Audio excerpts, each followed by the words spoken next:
Here is a Oasis product of EBCO registered sign dehumidifier. This is a smaller unit. I believe this one's rated at 15 pints, so it's not very great.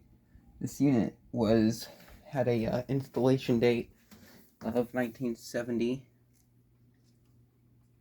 This unit originally belonged to my grandfather. I remember this throughout my early childhood, and at one point in time I gave this to someone else for some stupid reason instead of keeping it. But it's back. Glad I saved it. Needs a bit of work. Cleaned up really good.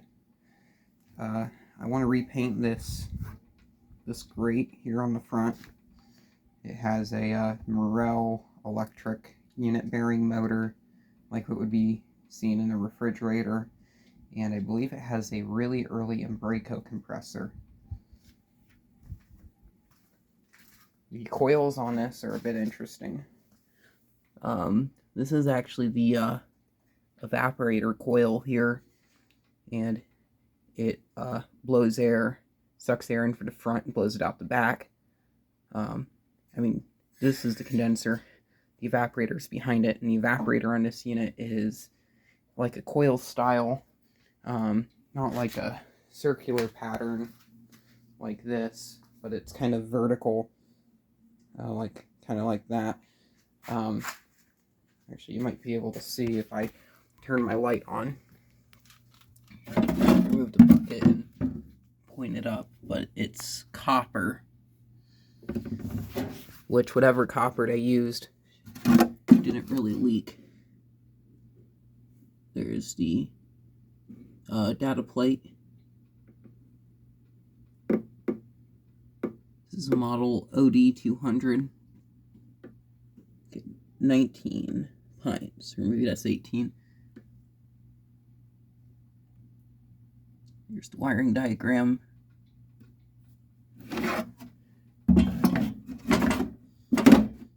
And I will fire this up.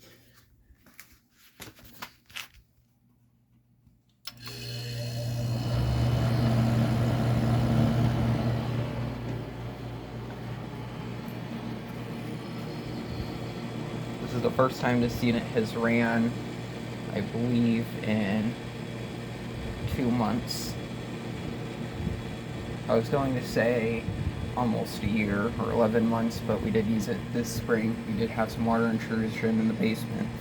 This is the unit that I use over at my mom's house, but I brought it over here because I need to use that unit for something else.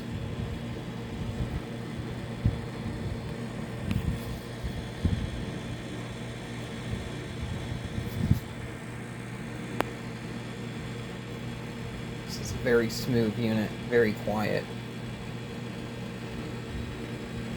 The only issue with this is it does not have a defrost switch, so it will freeze up.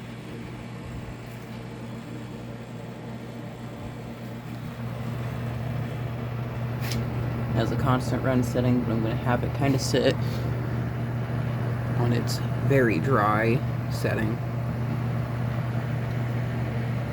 This plate's a bit loose. The shroud that goes around the fan is made out of paper, so when I got this back off of the other person had it when he passed away.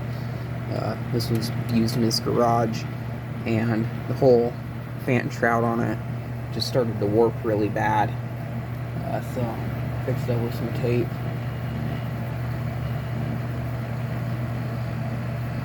Wipe down the coils.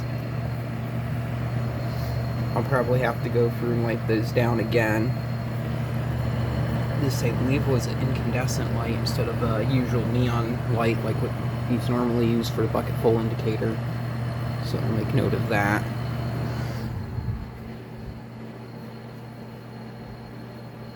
All around a very quiet machine.